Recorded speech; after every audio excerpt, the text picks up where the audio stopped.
தோல்வி அனுபவங்களை ஏற்று மீண்டும் வெற்றி நோக்கி முயற்சிக்க வேண்டும். கடவுள் எல்லோருக்கும் எல்லா திறமையும் கொடுத்து விடுவதில்லை. அதே சமயம் ஒரு திறனும் இல்லாதவராகவும் யாரையும் படைத்ததில்லை. உள்ளிருக்கும் திறமையை வெளிக்கொணர ஒரு தூண்டுகோலாக வெளியே ஒருவர் இருப்பரானால் முன்னேறலாம், அல்லது நம் உள்மனமாகிய ஊந்துதல் பெரும் முயற்சியுடன் முன்னேறிவிடலாம் என்று தன்னம்பிக்கையுடன் போராட வேண்டும். வெற்றி நிச்சயம். அதற்கு முதலில் நம் வாழ்க்கை, பணி, வருமானம் இவற்றில் முன்னேற்றம் காண அத்தியாவசியமான திறன்கள் எவை எவை என்று அவற்றுள் நம்மால் முயன்றாகும் மேலும் திறனையும் அறிவையும் தனித்தன்மையும் வளர்த்து கொள்ள சாத்தியமாய் உள்ளவை எவை என்று அலசி அத்துறையில் கூடுதல் கவனம் செலுத்தி நேரம் பொருள் செலவழித்து படித்ததும் கற்றும் அறிந்து முன்னேற்றம் அடையும் எல்லா முயற்சிகளையும் எடுக்க வேண்டும். முடியும் என்பதை என்னால் முடியும் என்று சொல்ல துணிவு வேண்டும். முடியாததை தலைமையில் போட்டுக்கொண்டு திண்டாடினால் அது தன்னம்பிக்கை குலைக்கும். முதலில் நம் உடல் நலத்தை பேணி பாதுகாத்து நோய் நொடி இல்லாத தேகம் இருந்தாலே போதும். தன்னம்பிக்கை தானாக துளிர்விடும். தகுதி மீறிய ஆசை, திறமைக்கு மீறிய எதிர்பார்ப்பு இருந்தால் நாளாவட்டத்தில் தோல்வியை சந்தித்து தன்னம்பிக்கை கெடுக்கும். பொதுவாக தன்னம்பிக்கை வாழ்க்கையின் பிரச்சனை எதிர்கொள்வதற்கு நேர்மறையாக சிந்திப்பதையும் செயல்களையும் செய்து பழக வேண்டும். மக்களுக்கு நட்பு ரீதியாக பழகி இன்பம் துன்பம் வெற்றி தோல்வி அனுபவங்களை ஏற்றுக்கொண்டு மீண்டும் மீண்டும் வெற்றி நோக்கி முயற்சியிட வேண்டும்.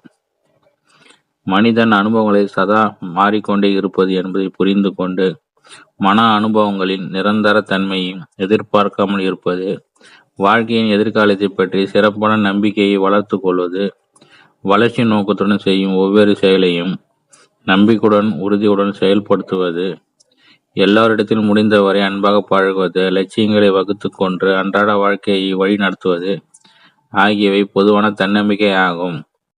செயல் சார்ந்த தன்னம்பிக்கை ஒரு செயலை செய்து வெற்றி காண்பதில் இருக்கும் மகிழ்ச்சி அளவற்றது. ஒரு குறிப்பிட்ட செயலை திரும்ப திரும்ப செய்து பழகுவது, அதன் முடிவுகளையும் அளந்த முன்னேற்றங்களையும் தோல்விகளையும் அலசி ஆராய்ந்து முன்னேற்றத்துக்கான முயற்சிகளை செய்வது, செயற்துறை வல்லுநர்களின் நட்பை பெற்று அவன் ஆலோசனை பயன்படுத்தி கொள்வது போன்றவை தன்னம்பிக்கையை வளப்படுத்தும். போட்டியாளர்களின் நட்பாக பழக வேண்டும். அதே சமயம் போட்டிகளின் தெளிவாகவும் உறுதியாக இருக்க வேண்டும். செயல்களில் புதிய புதிய யுத்திகளையும் நுணுக்கங்களையும் அவ்வப்போது முயற்சி செய்து செயலில் ஈடுபாடு கிடைக்கும். முன்னேற்றம் ஈடு இணையற்றதாகும்.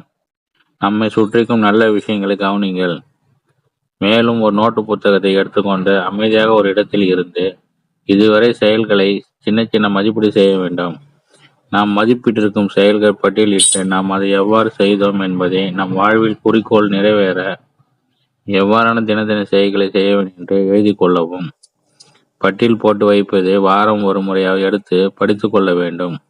நம்மை தாழ்த்தி எடை போடும் இருந்து ஒதுங்கி வாழலாம். நமக்கு மேலான ஒரு சக்தி நம்ம வழிநடத்தி செல்கிறது என்பதை நம் பணியுடன் நியாயமான முயற்சிகளுடன் தன்னம்பிக்கையுடன் முன்னேறி செல்லலாம்.